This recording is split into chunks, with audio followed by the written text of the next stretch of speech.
And that's because Jake Green is a digital forensics expert, technical lead for digital forensics at Invista Forensics.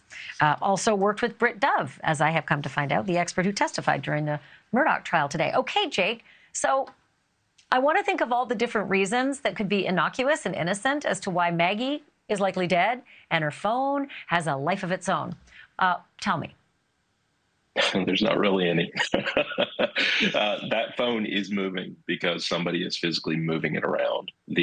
All the gyroscopes and pieces within this device that record it, those are moving because someone's actually holding that phone and moving around with it.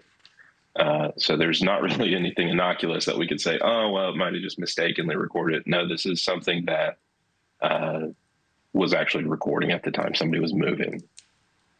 So the one thing, I mean, everybody wants to say, aha, this is a Perry Mason moment. It's impossible to tell whose hand it is in. It's impossible to tell who's flipping it around, wondering whether, you know, it'll show something in portrait or in landscape. What's the next best thing to try to figure that out?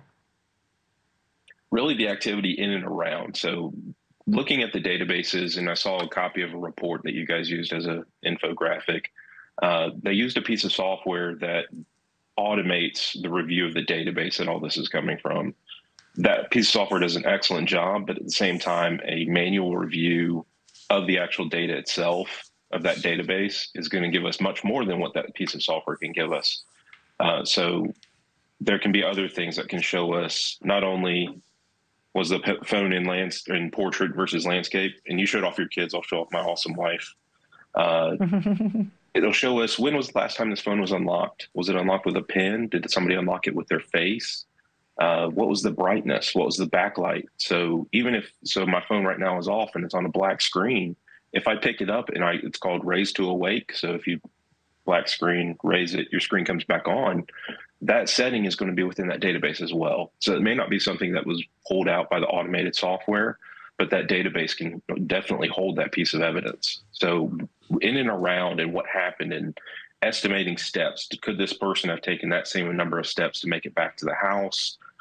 That movement had to have occurred somewhere. So trying to place other pieces of evidence, as well as the physical evidence of DNA and fingerprints on the device as well. I mean, that's how you would put that phone in somebody's hand.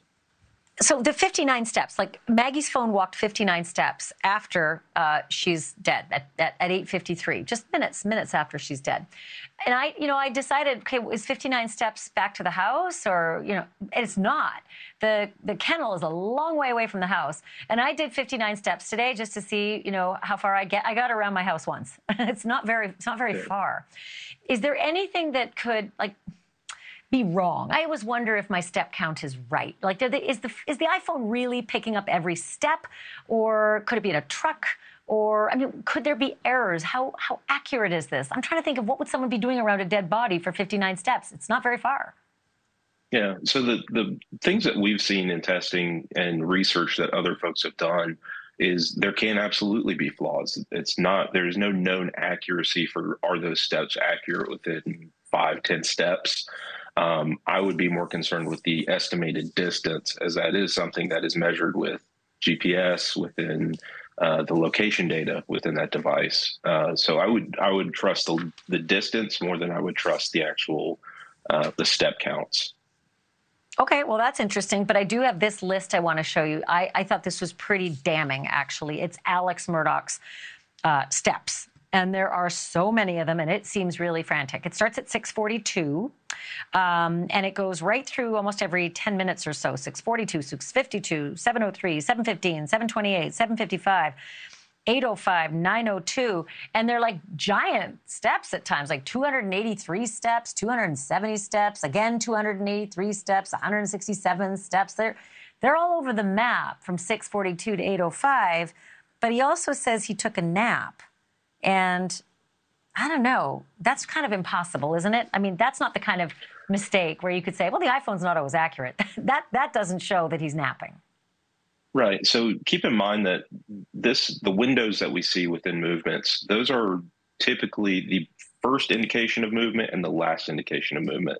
So it's not saying that you took 183 steps within that 10 minutes. It's just that within that 10 minutes, it detected movement and it estimates it.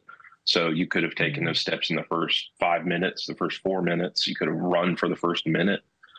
So that's just the way the phone records these items. So I think the other important thing to keep in mind is that investigators properly preserve this phone and were able to pull out these databases because they were able to get them within 30 days. So this database rolls over, it's constantly. So the reason we ask about, well, what about Mr. Murdaugh's phone? What was his screen doing at the time? They may not have arrested him for 30 days or may not have seized his phone within 30 days.